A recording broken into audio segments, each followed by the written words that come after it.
Luhut ini, LBP, Luhut Binsar Panjaitan ini luar biasa dia. Dia itu ibaratnya nih, sekarang ini negeri dipegang sama Luhut ini. Semuanya pokoknya dia yang tampil. Dan banyak yang kontra-kontra terkait tentang wabil khusus tentang penanganan COVID-19. Kementerian, semua menteri ya, kebanyakan hampir semua menteri di rezim Jokowi ini kebanyakan pada lucu dan aneh komentar-komentarnya. Yang terbaru seperti Yasona Lawli.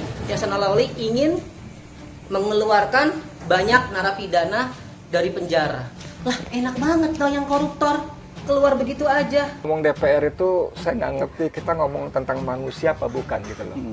Orang-orang ini, mohon maaf ya, nggak beradab. Kalau saya bilang biadab, terlaluan, tapi nggak beradab. Ketika rakyat kena musibah begini, bukannya dia tadi nyumbangin apa gitu ya, ikut gaji dipotong atau apa, malah mereka justru main gerilya mempercepat pembahasan Omnibus Law. Yang semua tahu bahwa Omnibus Law ini adalah bentuk baru dari penghisapan rakyat untuk kepentingan investasi. Dan kita tahu investornya siapa, investasinya milik siapa. Ini, kalau saya bilang kurang ajar banget emang. Gila, nggak punya empati sama sekali. Misalnya dia mengatakan bahwa daerah harus membatasi penyebarannya.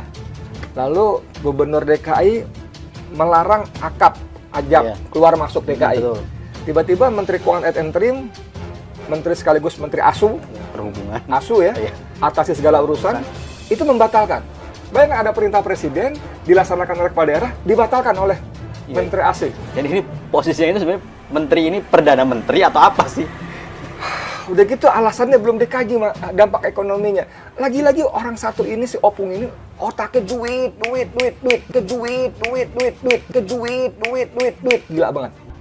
Saya pikir sekarang ada virus yang lebih bahaya. Adalah korupsi, kolusi, nepotisme, otoritarian, dan kebohongan. Saya ditanya mengenai Pancasila. Saya bilang, bagaimana you menjalankan Pancasila? Para pemimpin kita itu melanggar sumpah.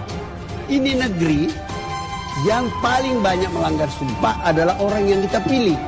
Dan saya jelaskan, kenapa Indonesia tidak maju, kenapa Singapura maju, kenapa Korea Selatan maju, Israel maju. Karena ada yang mereka takuti. Korea Selatan takut sama Korea Utara. Singapura takut karena dia adalah mayoritas orang Tionghoa di tengah lautan Melayu. Israel takut dia berada di tengah lautan Arab. Kalau dia nggak hebat, dia dikermus. Indonesia, Tuhan pun tidak ditakuti. Ya. Jadi kalau Anda mau tanya kenapa nggak maju kita, Tuhan pun tidak ditakuti. Coba lihat orang yang masuk KPK. Semua berdari sumpah di bawah kitab suci atau berpegang pada Bible. Sudah itu dia langgar, dan dia tidak takut sama Tuhan. Satu bangsa yang tidak ada yang ditakuti.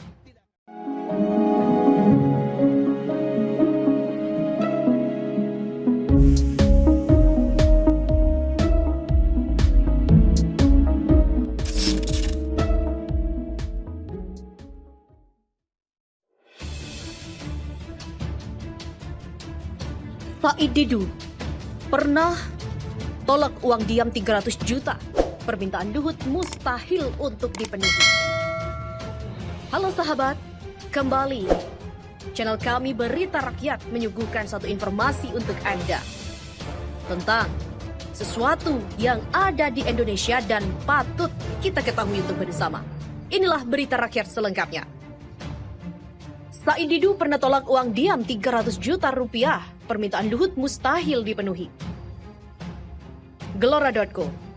Deadline ancaman dari juru bicara Menko Kemaritiman dan Investasi Luhut Binsar Panjaitan, Jody Mahardi, kepada mantan Sekretaris Kementerian BUMN Said Didu tinggal hitungan jam. Pukul 12 nanti, tenggat tersebut akan habis.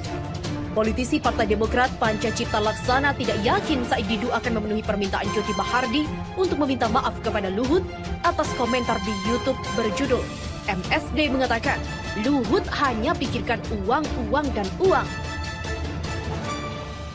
Dia juga menegaskan di laman akun Twitternya pada Minggu bahwa dia merasa ancaman LBP atau Luhut Binsar Panjaitan untuk meminta maaf kepada Said Didu dalam tempo 2 kali 24 jam yang jatuh jam 12 nanti tidak akan dipenuhi. Menurutnya, Dalam darah Said Didu mengalir darah orang Bugis yang pantang mundur dalam setiap apa yang diperbuat. Terlebih lagi, Said Didu telah mendeklarasikan dirinya sebagai manusia merdeka. Bahkan, Said Didu tegas pernah menolak uang ratusan juta rupiah untuk diam oleh seorang menteri.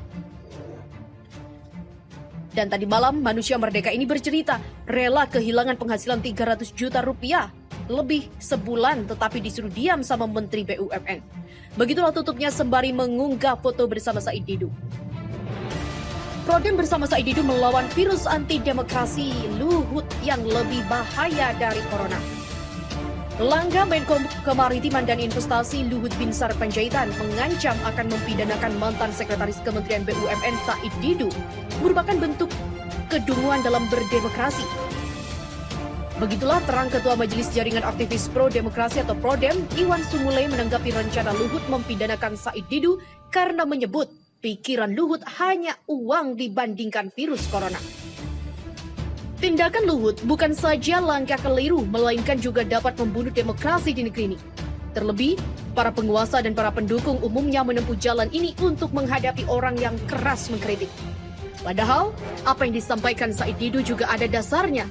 Dan bagaimana tidak, ketika marak penyebaran virus corona, Luhut malah meminta bahkan terkesan mendesak agar tenaga kerja asing atau TKA Cina untuk kembali masuk dan bekerja ke Indonesia. Bagaimana tidak, ketika virus corona menjadi pandemi global, Luhut malah sibuk mengurus investor-investor yang akan diajak untuk membantu dan meneruskan pembangunan ibu kota baru yang belum memiliki dasar dan pijakan hukum, ketimbang mengurus virus corona agar penyebarannya tidak meluas. Bahkan, Luhut juga terkesan seolah menganggap remeh virus tersebut dengan mengatakan, virus corona tak tahan dengan cuaca di Indonesia.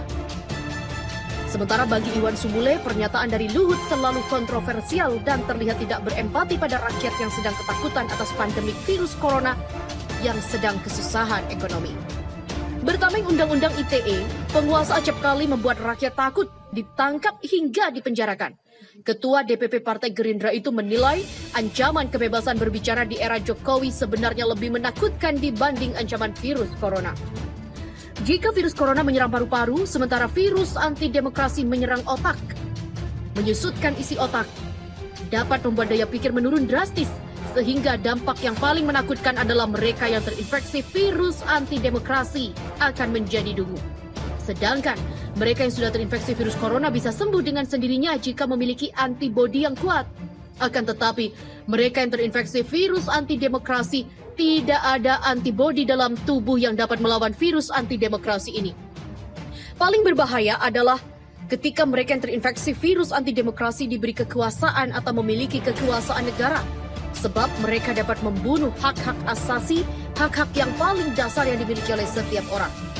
Sehingga dengan tegas, Prodem menyatakan bersama Said Didu untuk melawan siapa saja yang ingin membunuh demokrasi dan merampas hak-hak dasar yang dimiliki setiap warga negara.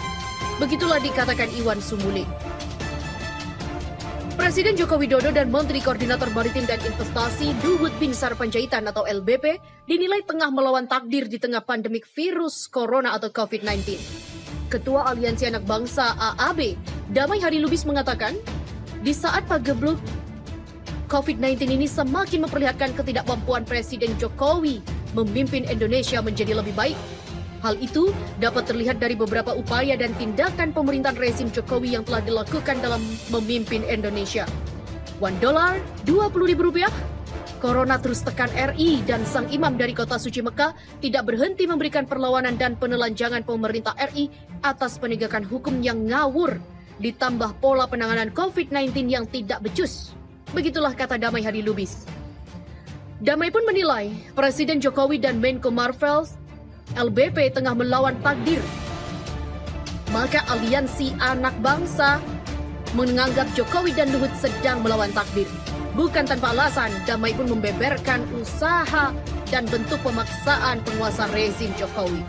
Gejala-gejala itu nampak oleh pihaknya melalui upaya mereka dengan kebijakan-kebijakan yang dibuat sejak mulai Maklumat Kapolri 2020, Kepres nomor 7 tahun 2020, Kepres nomor 11 tahun 2020, PP nomor 21 tahun 2020, Perpu nomor 1 tahun 2020, dan mungkin beberapa contoh itu adalah usaha untuk ataupun bentuk pemaksaan penguasa yang sedang berjuang melawan takdir keruntuhan.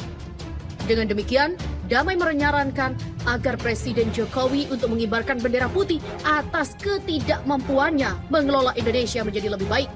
Dan sarannya adalah lebih baik lempar handuk daripada bertambah ruwet. Maka jalan yang terbaik, elegan dan gentle, lebih baik undur diri secara terhormat sesuai mekanisme politik dan ketatanegaraan atau konstitusional. Karena jika tidak, kebijakan yang telah dikeluarkan oleh Presiden Jokowi akan kembali dan menjadi otoriter yang dapat keluar dari sistem Undang-Undang Dasar 1945. Bila tetap ngotot mempertahankan kekuasaan, maka dikhawatirkan kebijakan yang akan dilakukan menjadi otoriter, sehingga menyimpang dari rule of law, dari sistem Undang-Undang Dasar 1945 dan melanggar Pancasila. Begitulah dikatakan Damai Hari Lubis. Dan menarik sekali untuk ditunggu kelanjutannya. Untuk itu, pastikan Anda tetap bersama channel kami dan rangkum semua berita yang ada di Indonesia bersama kami, Berita Rakyat.